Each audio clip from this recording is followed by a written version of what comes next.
డబ్బులకి సంబంధించిన బ్లాకేజ్ అయితే నాకు చాలా ఉంది. నా డబ్బులు ఎక్కడో స్టక్ అయిపోయి చానాళ్లుగా అక్కడే ఉండిపోయాయి. అవి రావట్లేదు. నేను రెగ్యులర్‌గా చేసే వర్క్‌కి కూడా నా ఇన్‌కమ్ చాలా లేట్‌గా అటు ఇటుగా వస్తుంది. అండ్ వచ్చినా కూడా నా దగ్గర ఒక్క రూపీ కూడా మిగలట్లేదు.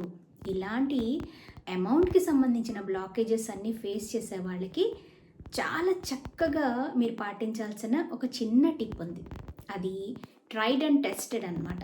నేను కూడా స్వతహాగా 1½ ఇయర్ ముందు నుంచి నేను అది యూజ్ చేస్తున్నాను డబ్బుల కోసం.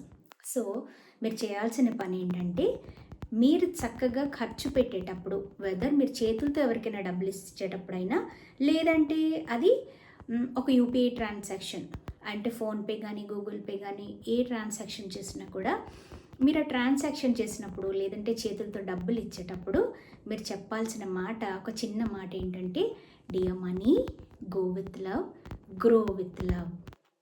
ఇంకొకసారి dear money go with love, grow with love. ఈ మాట చెప్తూ ఇవ్వండి మీరు. ఎందుకంటే మనం చేసినప్పుడు, మనం ట్రాన్సాక్షన్ చేసేటప్పుడు, ఖర్చు పెట్టేటప్పుడు కొంతమందికి మనం ఎలా ఖర్చు పెడతామంటే, అక్కడి వరకు వెళ్ళిపోయిన తర్వాత లేదంటే కొనేసిన తర్వాత కూడా ఏదన్నా వస్తువు కొంతమందికి, అరే డబ్బులు అనవసరంగా ఖర్చు చేశా, ఇది అవసరమా ఇప్పుడు?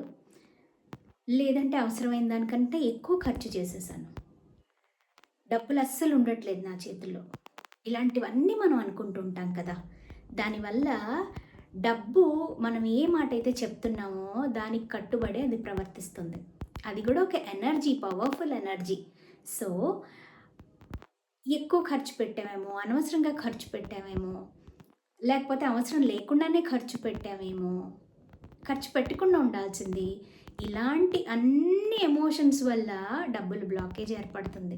సో, అంటే ఏంటి, మన దగ్గర లేదు, మనకు అవసరం కదా, ఇలాంటి ఒక లేనితనం లోపల నుంచి మన ఫీలింగ్స్ అన్నీ ఉన్నాయి. కానీ ఎప్పుడైతే మనం dear money go with love, grow with love అని చెప్పినప్పుడు ఏమవుతుందంటే, అండ్ మనకి స్వతహాగా డబ్బులు ఖర్చు పెట్టేటప్పుడు మనకు ఉండాల్సిన ఇంటెన్షన్ ఏంటంటే, మనం ఖర్చు పెట్టే ప్రతి రూపాయి, ఆ మాటలు చెప్తూ ఖర్చు పెట్టినప్పుడు మన ఇంటెన్షన్ ఎలా ఉండాలంటే, మనం ఖర్చు పెట్టే ప్రతి రూపాయి కూడా ఎంతోమందికి వెళ్ళి నా దగ్గర నుండి వాళ్ళ లైఫ్స్‌లో అత్యవసరానికి లేదంటే రెగ్యులర్‌గా వాళ్ళ జీవితంలో ముఖ్యమైన వాటికి ఎన్నిటికో ఉపయోగపడుతుంది నేనిచ్చే ప్రతి రూపాయి కూడా.